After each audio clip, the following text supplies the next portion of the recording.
Great. Thanks for having me.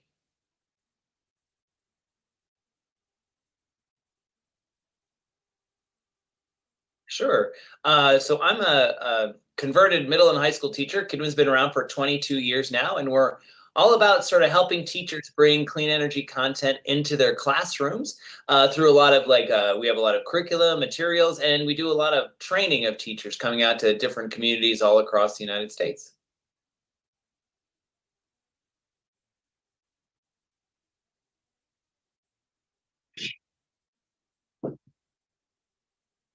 Yeah, sure. There's a lot of interest in renewables right now, as you may or may not know, and teachers are very curious, so that they're curious about how to bring it to their classrooms. So we get into those classrooms by a lot of times affiliating with a partner in the area or school district, and we get some funding from some local partners, and then we show up for a full day, half day, and we train maybe 20 to 30 teachers in those communities about how to teach about wind energy, how to teach about solar energy, helping them sort of see how to do it in their classroom. And teachers these days really love the support of like learning how to do that. You can read a lot of pieces of paper, but when you see somebody do it, it really helps you like actually do it in the classroom. So we're there to do that kind of work.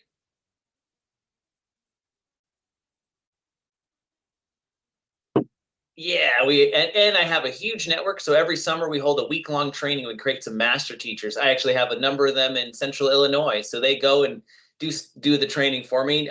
Teachers are the hardest students, they say. They're kind of like the hardest kids to teach, and so it's good to have other teachers doing that.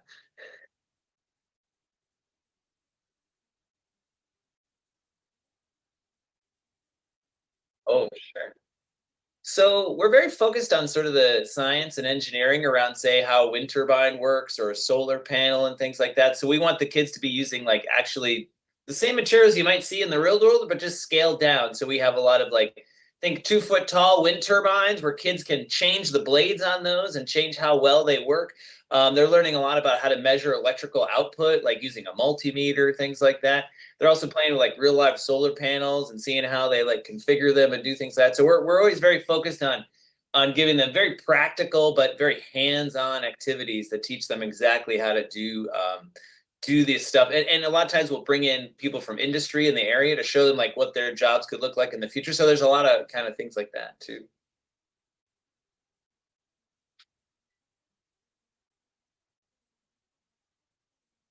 Totally, 100%.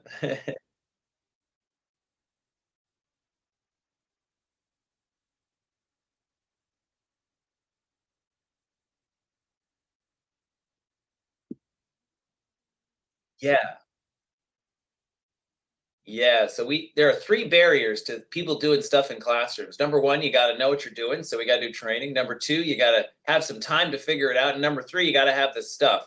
So we fundraise to make sure that any teacher that comes to a training would get a pretty big pile of stuff so they could do it in their classroom. A lot of that's funded either through state or federal agencies and or the developers. So we're pretty good about helping to make sure that if you're interested, we're going to get you the materials you need to kind of do this in the classroom.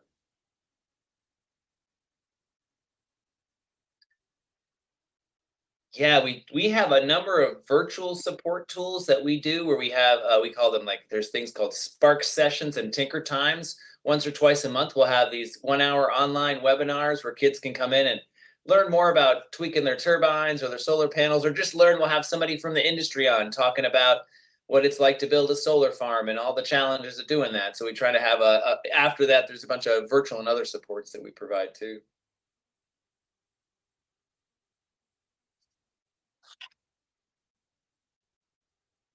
Um, Curriculum is a term of art for educators. I would call what we have loosely like a bunch of activities that can be stringed together in lots of different ways. And we work with teachers from third grade all the way up through college, in fact. So we have a number of different tools, and then we kind of let the teachers sort of integrate it at the pace and rate that they think is right.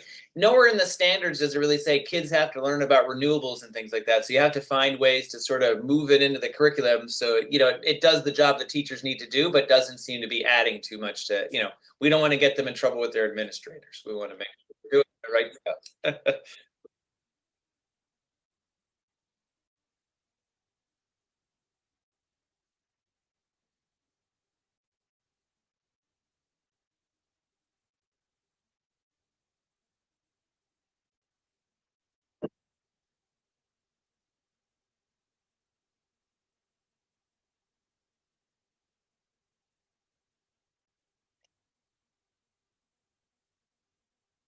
I think the two things you said there are perfect. I think also in a community like Central Illinois, you're seeing a lot of these things popping up around in the newspaper and in the news. And then just generally, like you're hearing a lot more about clean energy on the news and places like that. So there's just definitely like this like interest in like what is going on. I think there's a lot of misconceptions about how things work. Most of the people, it's kind of funny. Most people don't really know how electricity gets delivered to their house, but all of a sudden they're hearing all this stuff about clean energy and stuff. So we find we spend a lot of time just helping people understand even just the basics. Like I ask a room of 30 teachers how much they pay for their electrical bill and what the units are. A lot of people don't know. So we're just still working through the basics here, trying to help people understand how we, get electricity to your house and clean energy in Central Illinois with the wind towers and everything. You guys got a lot going on there. So I'm sure people are seeing it.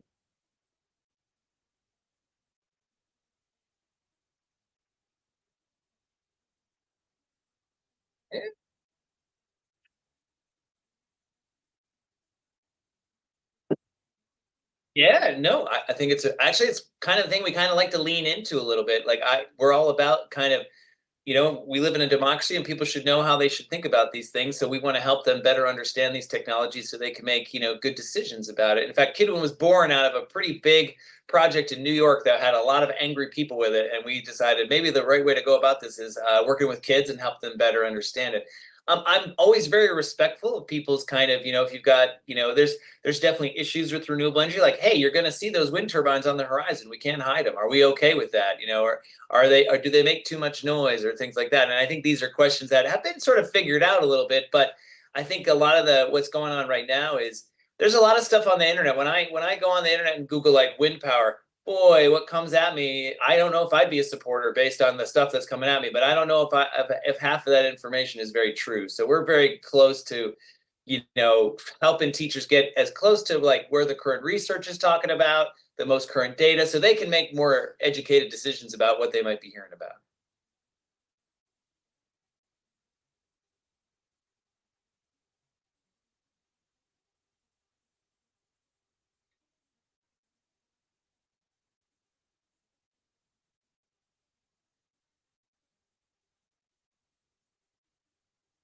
Sure. So, in the advanced stages, we have kids who are doing like 3D printing and laser cutting and more advanced manufacturing. They're doing really crazy stuff. The younger kids, they're doing similar stuff. We might take some of the math out. We may focus, like we have an activity we use with kids just to teach them that wind can do work. And it doesn't look like a wind turbine, but it's like a car that's pushed by the wind. We're trying to teach kids that wind can be used to do work. So they kind of get into that space. We have some other activities where they're just like building like very we call this MacGyver wind power. We give them a bag of junk and they have to put it all together and figure out how to lift some weight. And this is kind of historical. We used to use windmills to grind grain and do things like that. And now, we use it to make electricity, but we're trying to show them that historical progression, but kind of be a little bit more. Once you start adding electricity in, things get a little more complicated for the youngsters. So we try to save that for a little bit later.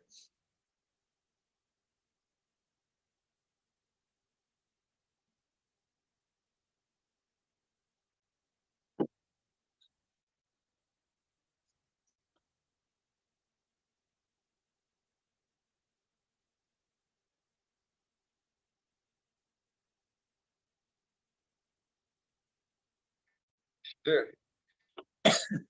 So yeah, we have established something we call the Kidwin Challenge, and this is a student-based design challenge started around wind energy, but now includes solar and also like hydropower and some other things.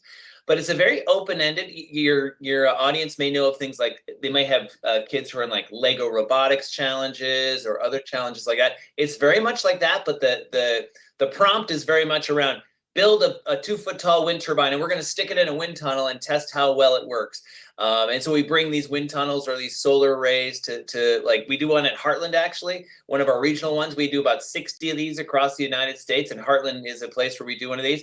And the kids will bring their turbines that they've constructed, they put them in there. They may have done this work in their classroom. A lot of times these kids are doing it in like after school programs where they're like in a club or something like that, or even homeschool kids or all kinds of kids.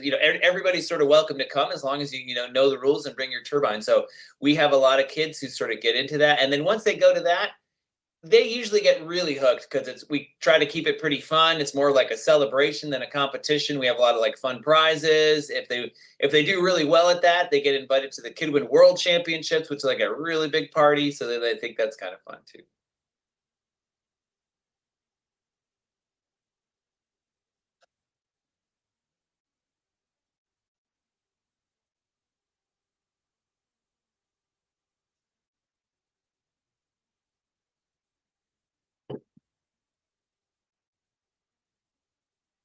Um, all they have to do is go to www.kidwin.org, kidwind.org, and everything is there. We kind of have all of our lessons are freely open.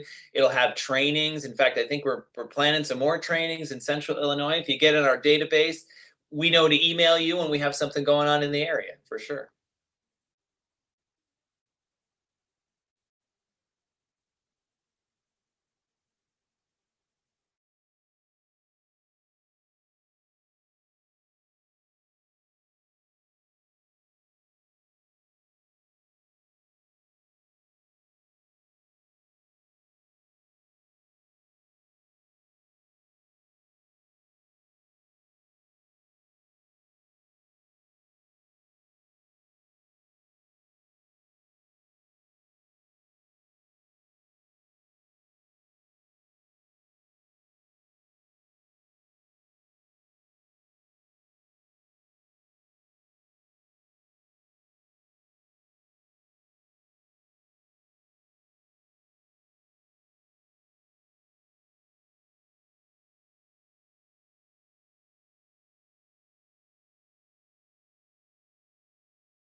Yeah, thanks. So these challenges are meant to sort of take a look at all the kids know, and one big part of it is designing and building and constructing this turbine or this the solar side. They have to build these like solar powered devices that we stick under these lights, and there's quite a bit around that. But then we spend quite a bit of time. We bring in a lot of folks from industry to like be judges, so the kids can interact with people who might work on a wind turbine farm or work for the wind industry or solar industry, so they can sort of see like, hey, what do you do to be in that space? And then they might have we have other things called instant challenges where they show up, we hand them something, and they have about an hour to figure it out. This could be a whole host of different activities.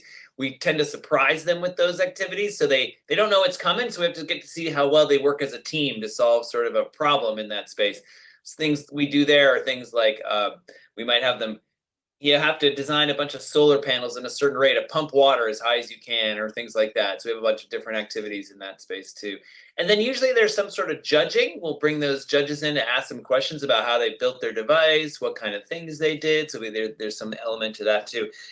In a school day, we don't have a lot of time. We have to get the kids in there by 9:30 and get them back on the bus at 2. So you got to pack a lot in pretty quickly to kind of, make the day work for the teachers as well too.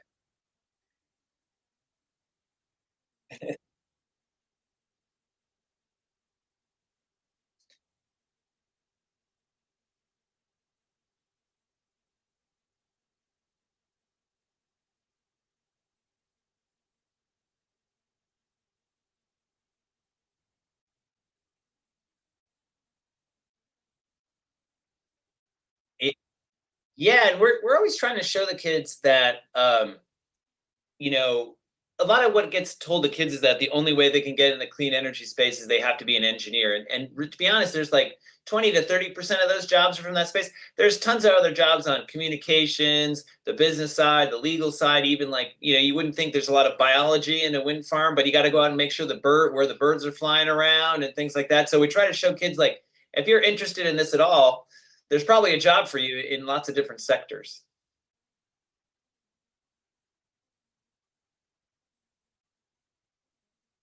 We're always, if anybody, it's open to anybody. We would love to, if any of your listeners out there, if they're ever interested, we'll be doing some competitions actually at Heartland Community College in February. We're always looking for volunteers, or a lot of times teachers who might be interested. If you're not sure, like you want to bring your kids, that we always invite them to come and observe. For just, don't bring your kids, just come and check it out. So if you got any educators out there and they want to kind of do that kind of stuff, we highly recommend it. We'd love to build that event up to be a really big showcase event at Heartland.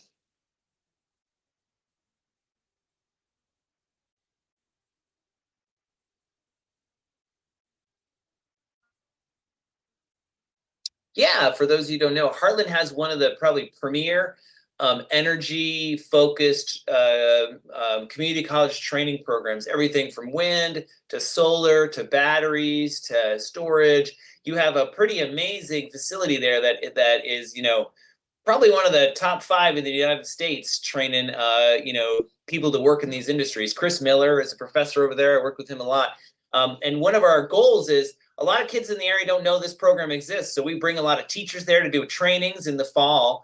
And last time we brought like 30 teachers and we said, hey, did any of you guys know that this program is here at Heartland? They, maybe 5 of them did and 25 didn't. That's kind of a problem, right? So we want to help the teachers know, hey, in your neighborhood, you've got this program here that you probably could even get scholarships to send your kids to go here to learn how to, be a battery tech at Rivian, to work in the wind farms, to work in the solar industry. So we're very keen on making those connections to that institution, because that's, how is a kid going to figure out how to do these jobs if they don't know where to go to do it next?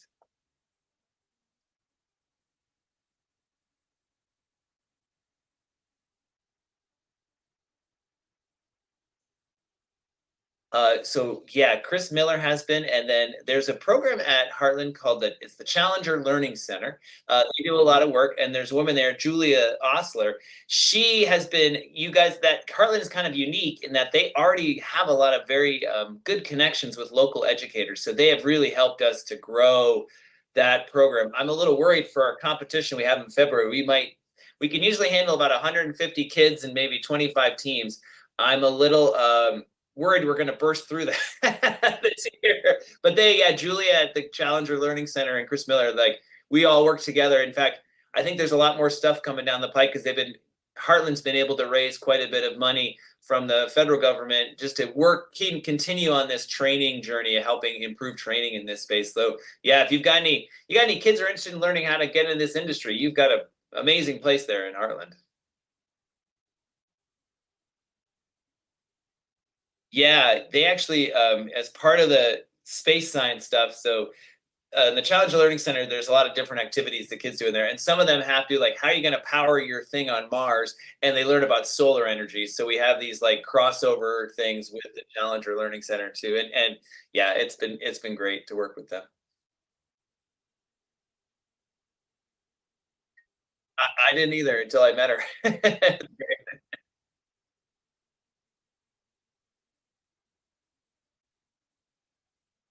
Yeah, I think there's a lot they run through a lot of kids, and then we're working with them to start to offer some summer camps next summer focused on clean energy for kids that hopefully we've got some funders to make it free so nobody will have to pay and you could go to summer camp there too. Okay.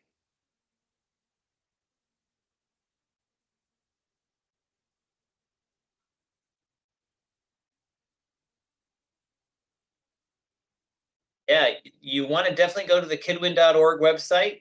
Sign up to get the newsletter because then we know where you live. And when we have announcements about trainings in your area, we'll send you notes. We also offer a lot of free virtual training. So if there's nothing nearby, you can sign up for virtual trainings. Those usually start in December through about April. And everything's on the site for free. We've got, all kinds of lessons, all kinds of videos, all kinds of supports. And then if you can't find something, just send us a note. It'll usually come to me or one of my guys. Kidwin.org. Kidwin.org. You have a great day, guys.